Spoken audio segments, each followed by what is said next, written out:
তৃণমূল জমানায় হওয়া আবাস বঞ্চনার অভিযোগে হাতে প্রতীকী ঘর নিয়ে বিক্ষোভ সাধারণ মানুষের। স্বাধীনতা দিবসের প্রাক্কালে যখন দেশ জুড়ে হর ঘর তিরঙ্গা কর্মসূচির প্রস্তুতি, অন্যদিকে ঠিক তখনই মাথার ওপর পাকা ছাদ না থাকার যন্ত্রণা নিয়ে পথে নামলেন পোলরার সাধারণ মানুষ। প্রতিবাদের সবচেয়ে উল্লেখযোগ্য দিক ছিল বিক্ষোভের ধরন। বাসিন্দাদের এক হাতে ছিল জাতীয় পতাকা, আর অন্য হাতে থার্মোকল দিয়ে তৈরি প্রতীকী ঘর। হর ঘর তিরঙ্গা স্লোগানের পাল্টা তাদের স্লোগান, আগে ঘর দিন তারপর লাগাবো পতাকা। স্থানীয় বাসিন্দাদের অভিনব প্রতিবাদে সামিল হন বিজেপি নেতৃত্ব। স্থানীয় বাসিন্দাদের অভিযোগ, দীর্ঘদিন ধরে আবেদন করেও মেলেনি আবাসের বাড়ি। আপনারা কি আবেদন করেছিলেন? আবেদন করেছেন, গ্যারান্টি করেনি। কোথায় আবেদন করেছিলেন? পঞ্চায়েতে ডাক করেছিলাম, লোক এসেছিল, তারা ঝামেলাও করেছিলাম, এলো না আমার কাছে। আমরা একটু অন্য পার্টি করি বলে, আমরা বিজেপিতে আসছি বলে আমাদের গ্যারান্টি করেনি। কত সালে আবেদন করেছিলেন? এর আগে 5 বছর 6 বছর আগে করেছিলাম, আসেনি। আর এই কিছুদিন আগে ডাক করেছি, তাও আসেনি।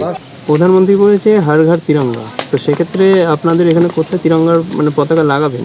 কোথায় লাগাবো? এরম ভাঙা ঘরে আমাকে কি এতদিন ঘরটা দিয়েছে আমি লাগাবো পতাকাটা? লাগালেও তো পড়ে যাবে। আর কোথায় লাগাবো এই ভাঙা ঘরে? নিজেই ছেলেপুলে নিয়ে থাকতে পারছি না, আর কোথায় লাগাবো এটা? স্থানীয় বিজেপি নেতৃত্বের দাবি, যোগ্য হওয়া সত্ত্বেও রাজনৈতিক কারণে অনেক প্রকৃত উপভোক্তা আবাস পাচ্ছেন না। অবিলম্বে প্রশাসনিক হস্তক্ষেপের মাধ্যমে সমস্যা সমাধানের দাবি জানান তারা। আজকে সাংডাইল বিধানসভার অন্তর্গত করোলা 1 নম্বর অঞ্চলের 72 নম্বর বুথের প্রায় 100খানা ফ্যামিলি ঘর পায়নি, এখনও পর্যন্ত ঘর পায়নি।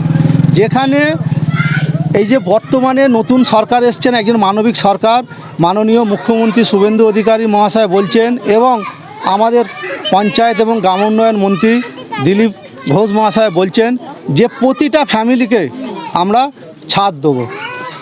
ছাদ নেই এরকম কোনো ফ্যামিলি থাকবে না। সেই জায়গায় দাঁড়িয়ে আজকে আমাদের সাংডাইল বিধানসভার অন্তর্গত এই জামদণ্ড গ্রাম, যেটা করোলা 1 নম্বর অঞ্চলে পড়ে, সেখানকার 100 জন ফ্যামিলি বঞ্চিত।